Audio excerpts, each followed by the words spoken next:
A new playable class in 2025 for Dungeons & Dragons, and it's basically the Mystic. We need to talk about this. Psions are innate spellcasters who wield mind-based magic. Think Magneto, Obi-Wan Kenobi, or 11, and you get the general fantasy they're trying to hit. Your spellcasting stat is Intelligence, you have a d6 hit die, you have no armor proficiency, and you get proficiency in Intelligence and Wisdom saves. Basically, you get all the wizard stuff. You're a full spellcaster, and like the sorcerer, you choose your spells and you have them always prepared, and you get to swap out one spell every time you level up. This is the simpler way of handling spells, but it is a bit less flexible than the wizard. Finally, Psions can cast spells without verbal or material components, even if they're normally required. If a spell has a material component with a gold cost, you still have to provide it, but for the most part, you are silently casting everything. Okay, now for the exclusive features. Level 1, Psionic Power. You get a number of psionic energy dice, kind of like the Bard's Bardic Inspiration dice. These are a resource you can use to fuel your psionic abilities. They start as a d6 and climb to a d12 across the game.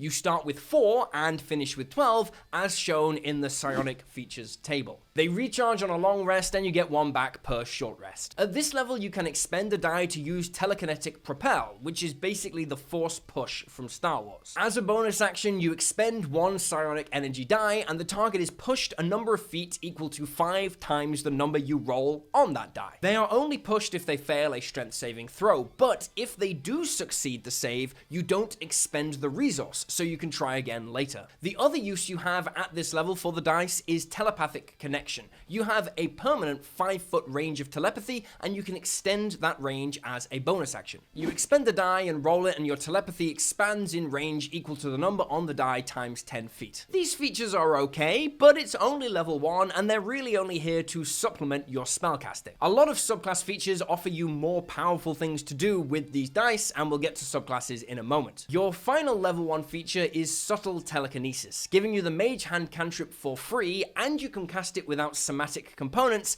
and you can make it invisible when you do. Remember, all your Psion spells are verbal component free, so for you, Mage Hand just appears without you doing anything. You just will it into existence. This essentially gives you some light telekinesis for picking things up, opening locks, or slapping your bro on the ass after he scores a crit. Just normal adventurer things. Level 2 is where things really start picking up. Dash it all, Jeeves, you know what I love? What do you love, sir? As a member of the British aristocracy, Jeeves, I love 3 things. Committing atrocities, those weird rough things we wear in paintings, and maps. You enjoy maps, sir? That's right, Jeeves. Everyone loves a good map. Preferably with every country under the control of Her Majesty Queen Victoria. Perhaps then, sir might be interested in Chepeku maps. Thousands of stunningly beautiful maps to bring any situation to life in any type of game. Good lord, Jeeves, I know we've stolen the wealth of multiple nations, but maps that beautiful must cost trillions. We simply can't afford it. I have an opiate addiction to maintain, remember. On the contrary, sir, you can grab every Chepeku map ever created, over 4,000 maps if I recall, immediately upon subscribing at chepeku.com. Egads, Jeeves, that's incredible. Even these stunningly beautiful animated maps that I can use on my virtual tabletop of choice? Quite right, sir. Simply follow the link in the description, or indeed use the link on screen right now. Make haste, Jeeves. We can purchase these maps and have ample money left over for opium. Very good, sir. Chepeku maps. Link in description. Level 2 feature, Psionic Modes. As a bonus action, you can choose to enter either attack mode or defense mode for 1 minute. Personally, I am not crazy about these names. Makes me feel like a Yu-Gi-Oh card, but let's see what they actually do. Attack mode means the damage of your psionic spells, weapons, and features ignores psychic damage resistance. Also, when you roll damage for a spell, you can expend a psionic energy die to re-roll a number of those damage rolls equal to your intelligence modifier. It's okay. It's going to be useful for getting past creatures that resist psychic damage, although they are very rare, because that is the damage type that most of your spells spells and subclass features do. Defense mode instead gives you resistance to psychic damage, and anytime you fail a wisdom, intelligence, or charisma saving throw, you can expend a psionic energy die, roll it, and add the result to your save, potentially turning a fail into a success. Now that is pretty good. There's a lot of nasty saving throws out there, and you want to pass on them. I reckon you're going to be using defense mode 95% of the time. Also at level 2, you get Psionic Discipline, and it's basically Warlock invocations. You learn 2 Psionic Disciplines, which basically act like mini feats to buff your character. There are options like Biofeedback, which gives you temporary HP when you cast a transmutation or necromancy spell, or Devilish Tongue, which lets you drop a psionic dice to add the result to any influence check. You can only use one effect of one psionic discipline each turn,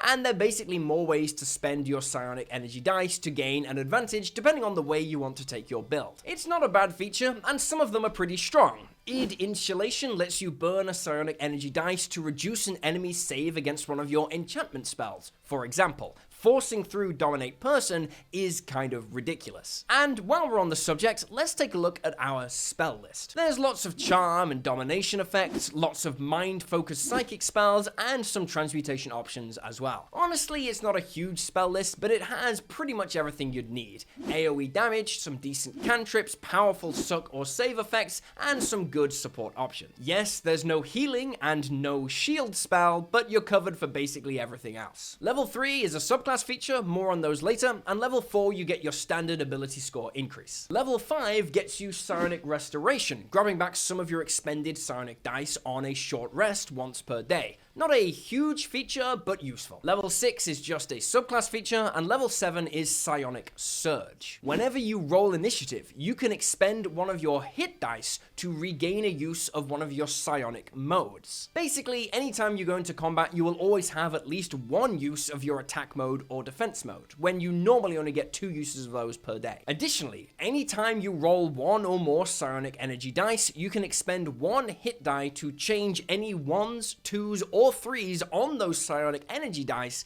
into a 4. Sounds a bit complicated, but basically you can just never roll lower than a 4 on those dice now, as long as you've got some hit dice to spend. Then we get nothing new until level 20. Our capstone is called Enkindled Life Force. Once per turn, whenever you expend and roll 1 psionic energy dice, you can also expend 2 hit dice. If you do, you can then roll 2 more psionic energy dice and add the result to your total. Essentially, you can burn through your hit dice to throw down more d12s on your abilities. This could let you push someone up to 180 feet away as a bonus action, for example. Lots of your subclass features will benefit from this too, so yeah, it seems like a solid capstone feature with the flavor of burning your body to fuel your mind. So let's talk about these subclasses then. There are 4 in this UA. The first is the Metamorph. It's your Blade Singer style melee combat spellcaster. You get Cure Wounds and Lesser Restoration as part of your spell list, which is the first bit of healing we've seen all day, and some other decent spells like Haste and Polymorph. You also get Organic Weapons, letting you transmute your body into tools of war. When you attack with these organic weapons, you can choose to use your intelligence modifier, and you can choose to make the damage they deal psychic damage. Also at this level, you can use a bonus action and expend 1 psionic die to activate your Extend Limbs feature. This increases your reach and your speed by 5 feet, and when you cast a spell with the range of touch, its range increases to 10 feet. Level 6, you get the standard Spellblade extra attack. You can attack twice when you take the attack action now, and you can swap one of them out for a psionic cantrip. True Strike is the obvious choice here, replacing your normal attack with one that just deals extra damage, but Blade Ward is a great option if you want some defensive utility. You also get Quickened Healing at level 6, letting you change the casting time of Cure Wounds to a bonus action. That's a lot of bonus actions, isn't it? This is probably too many bonus actions. When you do this, you also roll 1 psionic energy die and add the result to the healing that you dish out. Level 10 is Mutable Form, giving you a bonus of your choice when you use your Extend Limbs feature. You can grab a damage resistance and advantage on concentration saves. If you aren't wearing armor, you can take the dash action as a bonus action each turn and have a swim and a climb speed, or you can get a flat +2 to your AC and move move through spaces as narrow as 1 inch wide and escape from grapples easily. Finally, at level 14, when you hit a creature with your organic weapon, you can expend a psionic energy dice to explode. Each creature within 10 feet of you regains hit points equal to the number you roll on your psionic energy dice plus your intelligence modifier, and one creature takes necrotic damage equal to the number that you roll. Okay, so this guy is interesting. I love comics, and this is giving big symbiote vibes. I love me some Venom, some Carnage. Playing a symbiote is cool, and I like the yo-yo healing thing they've got going on here. You'll be taking a lot of damage, but you're going to be healing a lot. However, as it stands, playing this subclass is going to be rough, because unlike Blade Singers or Valabards,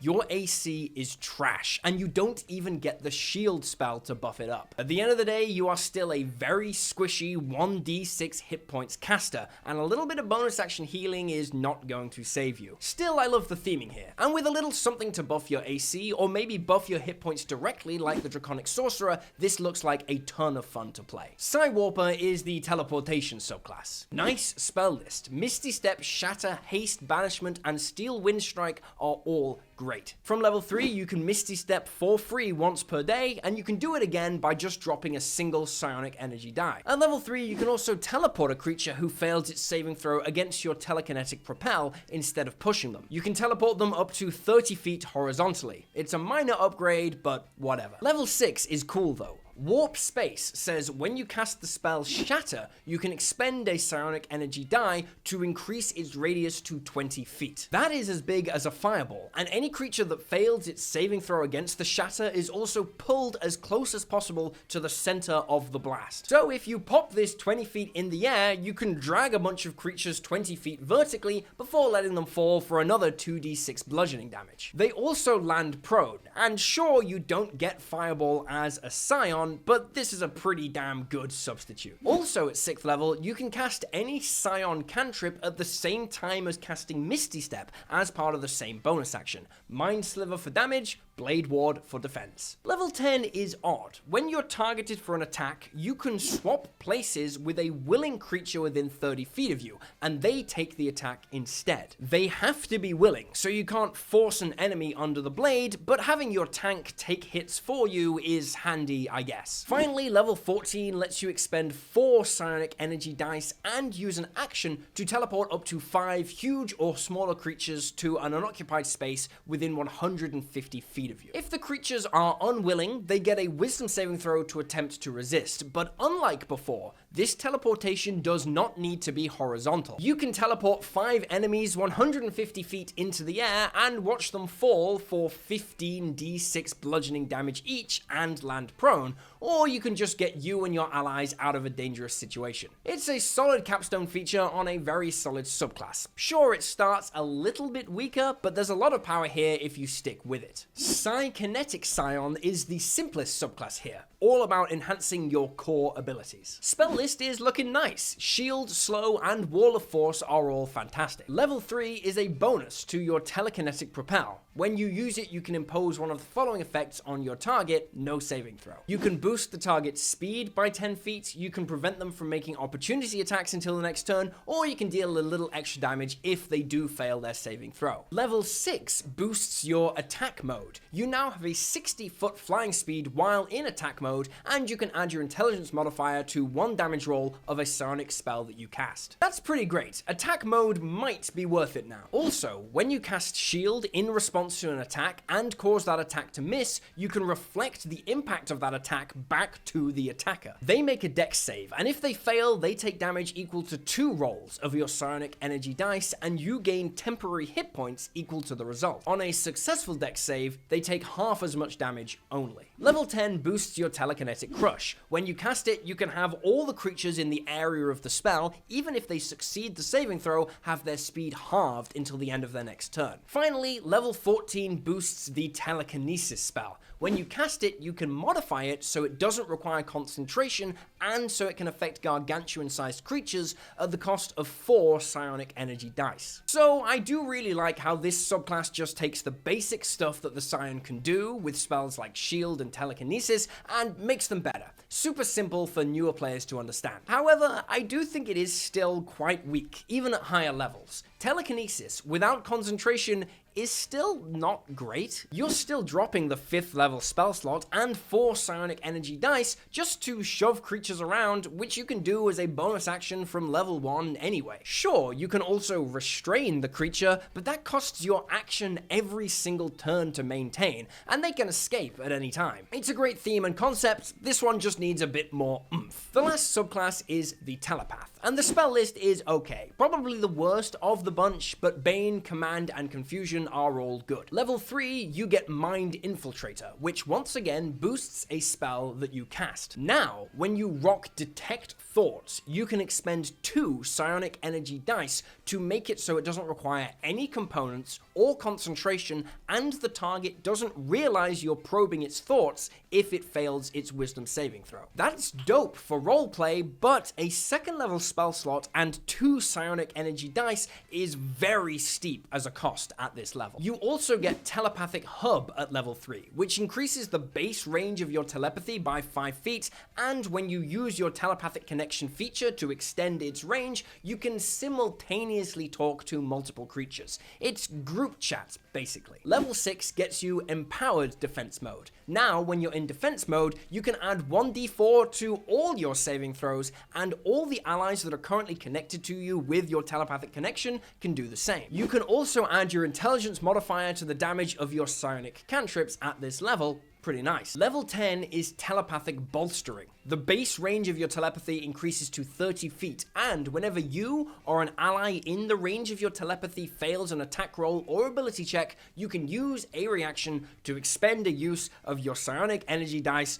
roll it, and give them a boost to the check or attack roll equal to the result. It's a lot of words for an effect which is not really that great. I honestly think you'd be better off holding your psionic energy dice for more impactful uses and holding your reaction for the shield spell. You are a squishy caster after all. Finally, at level 14, you have Scramble Minds. When you cast the spell Confusion, you can expend 4 psionic energy dice to increase its radius to 30 feet, which is massive, by the way. In addition, creatures under the effect of this confusion roll 2d10 at the start of their turns, and you decide the dice they use when determining the effects of the confusion spell for that turn. Considering they already have a 50% chance of being unable to move or take any actions, this is powerful. Is it better than just dropping Hypnotic Pattern with a 3rd level spell slot, which all Psions get? It is a little bit better. On its own merits, this is okay. Telepath is kind of a cool subclass, but it is my least favorite of the bunch. It is really hungry for psionic energy dice, and because all Psions get quite a lot of telepathy anyway, the unique features don't really feel that unique. I think it just needs a juicier level 10 or level 14 feature to really let it keep up with the other builds. And yeah, that's the Psion. And look, I know this is gonna sound boring, but I think it's pretty good. I think it came out the oven pretty well done this time. At the moment, I think the bonus action is a little bit overtaxed. There's just too many things that require a bonus action to do. Some of them could be moved so they just happen at the start of your turn, and I think that would be totally fine. I'm also not too sold on the idea of using your hit dice to fuel your psionic dice. It kind of comes out of nowhere at level 7. Having multiple pools of different dice as a resource along with spell slots is a lot of juggling around. But I don't hate it. All things considered, this one's arrived in a relatively nice spot, and I do want to take a moment to reflect on the fact that the design team have been dropping content like crazy right now, and I kind of love it. We're seeing a lot more content come out in these UAs with a focus on being interesting and new and innovative most of the time. Hexblade does not count. I like that as a direction. I'm very happy to see new classes and weird subclasses coming through. This is the place to play and take risks and have fun, and I really think they're doing that. It will lead to better content in the long term. There are also some new spells and really cool new feats in this Unearthed Arcana, which I'll be going through on a live stream next week. That'll be part of the next members only live stream, which I do for all supporters on Patreon and through YouTube memberships. I give half of of all YouTube ad revenue to charity, and the rest goes on the editing costs for these videos. So I am 100% supported by you. You can hop on Patreon right now to grab some free stuff and see the other stuff you can get by supporting. I've linked it down below. And yeah, that's all I got. Remember to like and subscribe, check out other videos on the channel, and I'll see you next time.